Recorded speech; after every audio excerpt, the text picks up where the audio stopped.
샬롬! 여호와는 나의 목자시니 내게 부족함이 없으리로다. 여러분, 부족함 없는 삶을 살고 싶지 않으십니까? 누구나 다 꿈꾸는 거죠. 부족함 없는 삶, 넉넉한 삶, 풍요로운 삶. 근데 그것이 육이 아닌 영에서 출발한다는 거예요. 우리의 영이 하나님의 영으로 충만해질 때 부족함 없으리로다. 풍요롭다, 넉넉하다, 안정되다. 이런 진정한 안정감이 있어요. 육신적으로 아무리 채워봤자 거기에서 진정한 안정감은 없습니다. 뭔가 든든한 것 같아도 한쪽이 불안한 그런 것밖에 없는 거죠.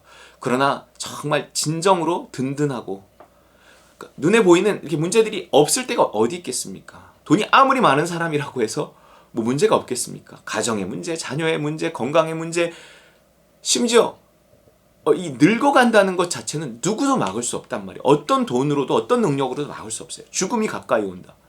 이 모든 문제를 해결한 상태 누가 있겠습니까? 그러나 이 모든 문제에도 불구하고 내가 하나님 나라에 속한 삶을 살아갈 때, 내가 성령 충만한 삶을 살 때, 하나님 가까이 있을 때 이 모든 것이 마치 해결된 것처럼 평안하고 든든한 삶, 내게 부족함이 없으리라 이 고백을 할 수 있는 삶이 된다는 것입니다. 여러분, 오늘의 은혜를 채워야 돼요. 오늘의 은혜를 채워야 오늘 하루를 부족함이 없으리라 이 고백을 하며 살아갈 수가 있습니다. 어제 채운 은혜로 오늘을 살아갈 수가 없어요. 오늘 채운 은혜로 내일도 살 수가 없습니다. 날마다예요.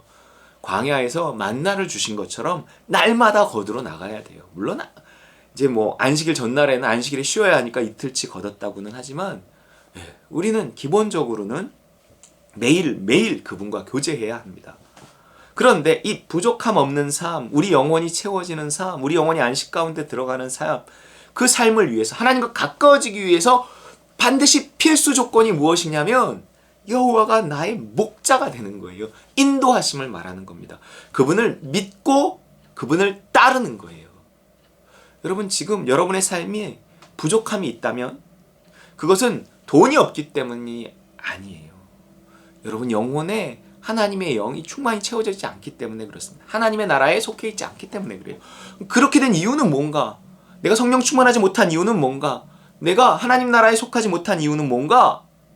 여호와가 나의 목자가 되지 않았기 때문에 그래요.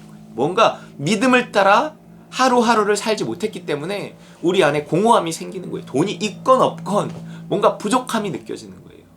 내 삶은 왜 이렇게 안 풀리나?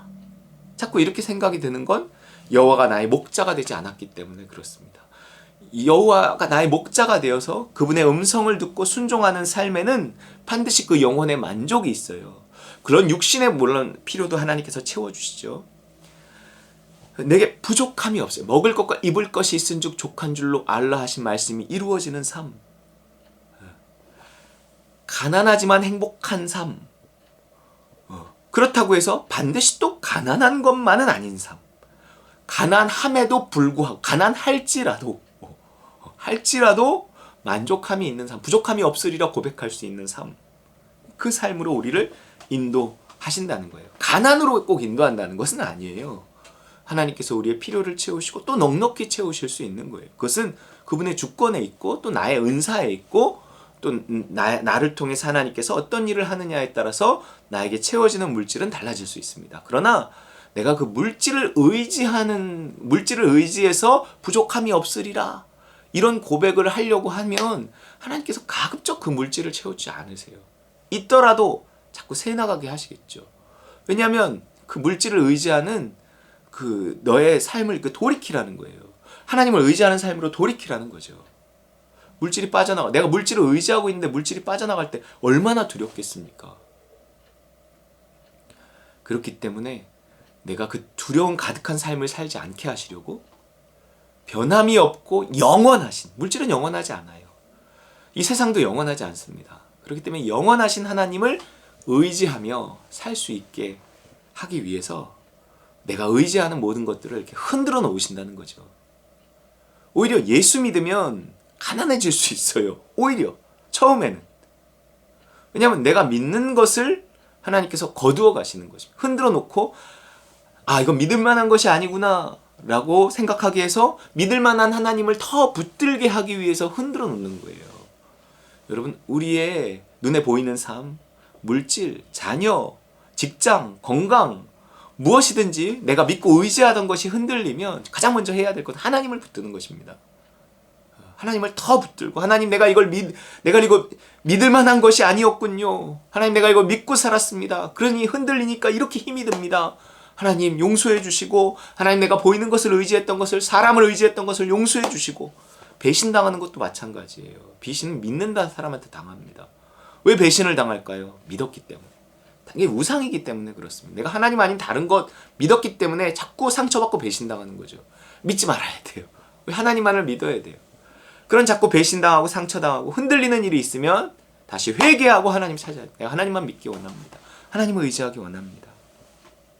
여호와가 나의 목자가 되어서 그분의 인도하심, 믿음을 따라 살아가는 거예요. 거기에만 내게 부족함이 없으리로다 하는 그 풍성하고 만족할 수 있는 삶이 따라오는 것입니다. 그 여호와를 따르지 않는 삶이 뭘까요? 내가 믿음을 따르지 않는 삶이 뭘까요? 그게 죄예요, 여러분. 이 이사야 59장에 1절과 2절에 이런 말씀이 나옵니다. 여호와의 손이 짧아 구원하지 못하심도 아니요, 귀가 둔하여 듣지 못하심도 아니라 오직 너희 죄악이 너희와 너희 하나님 사이를 갈라 놓았고 너희 죄가 그의 얼굴을 가리어서 너희에게서 듣지 않으시게 함이니라. 문제는 뭐예요? 내가 하나님과의 관계가 깊어져야, 하나님과 가까워져야 내 삶의 천국과 안식과 부족함 없는 삶이 찾아오는데, 무엇이 하나님에게 가까이 가지 못하게 하는가? 죄다 하는 거예요. 여호와의 손이 짧으냐? 아니라는 거예요. 여호와의 귀가 둔하냐? 아니라는 거예요. 그럼에도 불구하고 내가 기도할 때 응답되지 않고, 내가 하나님에게서 뭔가 멀리 있다, 내가 하나님에서 멀어졌다, 이런 생각이 드는 이유는 뭐냐는 거예요. 내 삶에 안식이 찾아오지 못하고 부족함이 없으리로다, 이 고백을 하지 못하는 이유는 뭐냐는 거예요. 죄 때문이라는 거예요. 죄가 우리로 하나님에게 가까이 가지 못하게 한다는 거예요. 뭐가 죄예요, 근데? 여호와가 나의 목자가 되지 않는 것이 죄입니다. 내 맘대로 살면서 내 소원 이루어달라고 하나님께 기도하니까 안 되는 거예요. 기도할 때 느낌이 있거든요. 이게 들어주신다 하는 느낌이 있어요. 기도가 된다 이런 느낌이 있어요. 그분이 지금 듣고 있다 이런 느낌이 있어야 되는데 그런 느낌이 안 드는 거예요. 그러니까 기도가 더 힘들어지는 겁니다. 생각해보세요. 상대가 경청하며 듣고 있다, 이럴 때 말하기가 쉬워요. 막 딴짓하고 뭐 핸드폰 하고 있고 뭐 이어폰 하고 있고 이럴 때 말하기가 쉬워요. 딴 데 한 번만 야, 나 쳐다봐. 우리가 자녀들한테 그러잖아요. 심지어 막 내가 얘기하는데 핸드폰을 해. 그럼 계속 얘기합니까? 야, 너 아빠가 얘기하는데 핸드폰 하고 있어? 당연히 이러면서 주의를 주고 나를 쳐다보라고 하고, 듣는다는 느낌이 있을 때 말할 수 있잖아요. 기도가요, 그런 하나님이 듣는다 이런 느낌이 있을 때 계속 할 수 있는 거예요. 기도가 어려운 이유는 그분이 지금 듣고 있다 이런 느낌이, 응답은 둘째치고 반응은 둘째치고 듣고 있다 이런 느낌이 안 들기 때문에 그렇습니다. 그런 이유가 뭐예요? 이렇게 나와 하나님 사이가 뭔가 막혀있는 이유가 뭐예요? 하나님이 심지어 딴짓하시는 이유가 뭐예요? 그분 딴짓하지 않으십니다. 여호와의 손이 짧지도 않고요, 그분의 귀가 둔하지도 않고요. 그런데도 불구하고 내가 뭔가 응답된다는 느낌이 들지 않는 이유는 뭐예요? 아니, 실제 응답의 여부를 둘째치고 뭔가 이렇게 하나님이 듣고 있다, 이미 기도할 때부터 이 느낌이 안 든다고요. 근데 어떻게 응답을 기대해요? 결과를 기대하냐고요. 멀어져 있기 때문에 그러는 거예요. 근데 왜 멀어졌냐고요? 왜 멀어졌냐? 죄 때문이라는 거예요. 죄.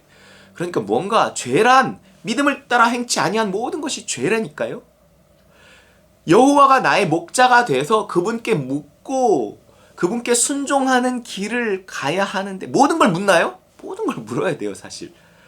범사에 여호와 인정하며 한 걸음 한 걸음 가야 하는데, 그 길에서 떠나 내 마음대로 살면서 내 욕심대로 살면서 그 욕심 이루어달라고 하나님께 기도해야 하니 그게 이게 듣는 것 같지도 않다는 거예요. 응답되는 느낌, 듣는 것 같은 느낌은요, 그 길에서 있어요. 영적인 삶이에요. 성령의 인도하심과 도우심을 따라 사는 믿음을 따라 사는 삶입니다. 뭔가 여호와가 나의 목자가 돼서 그 목자를 따라가면서 뭔가 그 목자에게 말할 때 들린다는 느낌이, 그분이 들으신다는 느낌이 있어서 계속 기도할 수 있고, 또 그 응답을, 실제 어떤 이루어지는 응답을 소망할 수 있고, 그런 겁니다.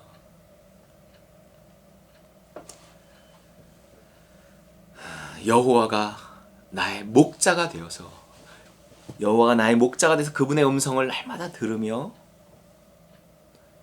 그 음성이 나에게 주는 그 믿음에 내가 순종하며, 그래서 하나님에게 더 가까이 가고 무슨 기도를 하든 그분에게서 응답받는 부족함 없는 삶을 살아가는 저와 여러분 되시길 주의 이름으로 축원합니다.